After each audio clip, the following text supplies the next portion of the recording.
terrorism is a big thing on the news nowadays. You can't turn to any channel nowadays and see something about some terrorist, Christian, Muslim, other, whatever, killing a lot of people. And the news reporters out there are always want to be the ones that always get the first scoop on everything. And being in the news industry, well, we're kind of in the news industry, sort of. we're feeding off the bottom of after everybody else gets done, because we don't have like a crew, that goes out and collects news. And I'm kind of glad that we don't, like, in that regard, because when the way we collect our news, we do thing called little research on the internet and whatnot. But bigger news stations have camera crews that go out and scurry around looking for news items. And with the attack over in San Bernardino, California, I think I said that right. I shocked myself there for a second. They wanted to get the first scoop on this news that was going on out there. And during last week's staff meeting, when this story was breaking, Connie and I were talking about it, and there was a FBI guy who works there, and he said that the attack was by Muslims, and he started talking about ISIS and everything like this. And this is even before they had any suspects in custody or at all. So he was like trying to create his own news feed right there. Now, it did turn out the fact that it was I wouldn't say ISIS, but it was a couple that had been radicalized by ISIS and Muslim extremists. So he was right in that assessment. But it just seemed to me like he was just putting information out there that was a little too early, because we didn't have any facts at the time to support it. And the news sites had gone to the house of the people who did the attack once they found out who it was, and they literally trampled everything. They were putting pictures of these people's kids, Social Security card numbers that were just had to be laying out for whatever reason. If the police department had gotten there and had to go through and collect evidence and find things out, that's fine. But I mean, if they got there before the police did, they're basically ruining a potential crime scene. Connie, your thoughts? Well, the 24-hour news cycle has done a lot to, I think, really shape the way that our news is presented. It used to be that yellow journalism, the inside editions, the Weekly World News, Daily Mail, those kind of things were seen for what they were, just sensationalized places where tinfoil hat people would hang out. And they were sort of like a broken clock, right maybe twice a day. And or as Dave one time told me, he said, well, a digital watch is never right. So, but what I hate about this is there's such a push to be first and to be fast. And, scooping is about headlines, but reporting, and that's just reporting, but good journalism requires scrutiny and skepticism and critical thinking. And we just don't see that, I don't think, enough. And because, again, the news goes 24 hours a day. It's constantly breaking, and they're all looking for that scoop, that soundbite.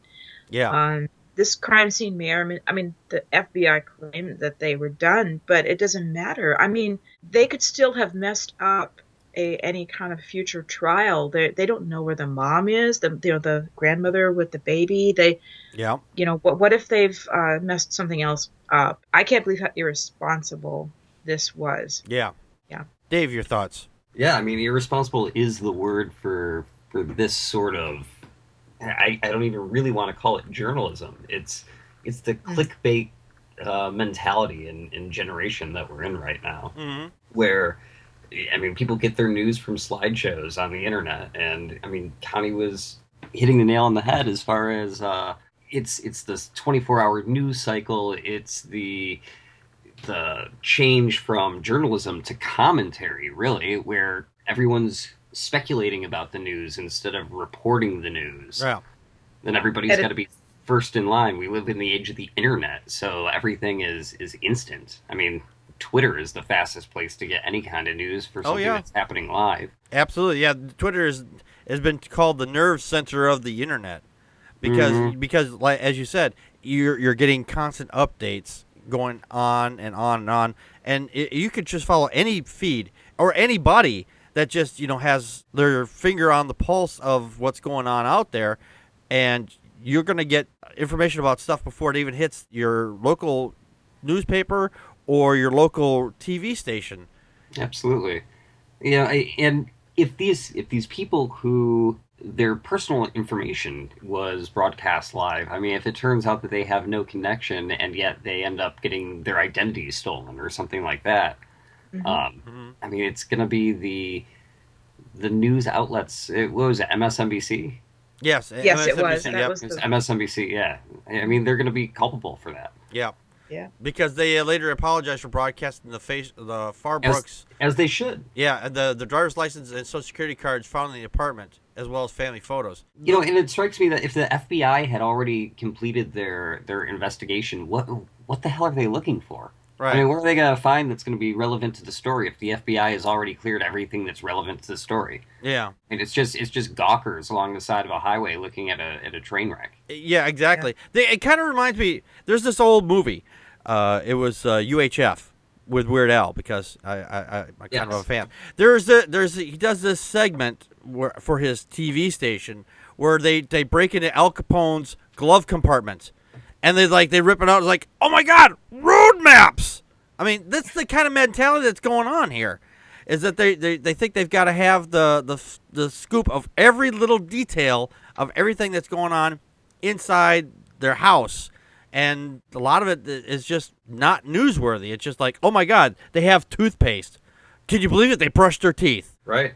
I think what scares me sometimes the most is how the media might, to me, it seems like, again, correlation isn't causation, blah, blah, blah. But don't they, it feels like they're driving the shootings that we're seeing and the terror, that people see that this is a way to become famous, or rather infamous, is to commit a crime like this, and all of a sudden it's all you're talking about. And that's not really a new idea. I mean, no, people have been committing atrocities for the chance to become infamous for a very long time. Yeah. Tarvin that's true. Sorry, go ahead. Sorry, Tarvin in the chat room says the media expects to find that they brushed their teeth with the blood of the infidels. Yeah. Now this woman in this case, she was here on a fiance visa. Is that correct? Yeah. Yes, it is. My thought here, though, is that, I mean, people are talking about all of the refugee status and whether or not to allow people in and all of that. Is anyone now discussing the fiance status? Well, there are some speculations on that, actually, because the FBI director came out just the other day and said that they had both been radicalized separately long before they actually met.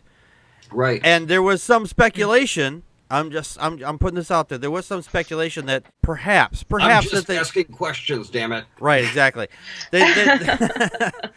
That it's possible that if ISIS had found out, that these two people, were single, and say, hey, we've got them both radicalized. He's already in the country. Let's kind of do a matchmaking setup, matchmaking ISIS style or something, Well, the speculation I was hearing is ISIS actually setting up women who are already radicalized with Muslims here, so that they will become radicalized themselves, because the woman is the neck and turns the man's head kind of a thing. It's where you get your booty, so kind of listen to that.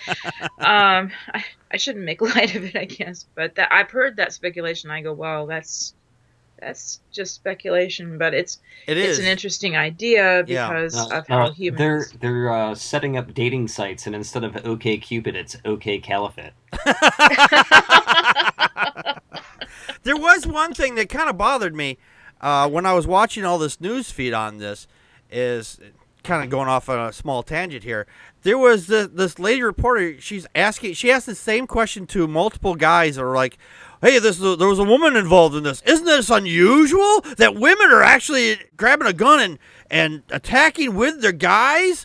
I'm like, when I was hearing this, I was like thinking, why would that be unusual? Just because, women are seen as the caregivers, or whatever.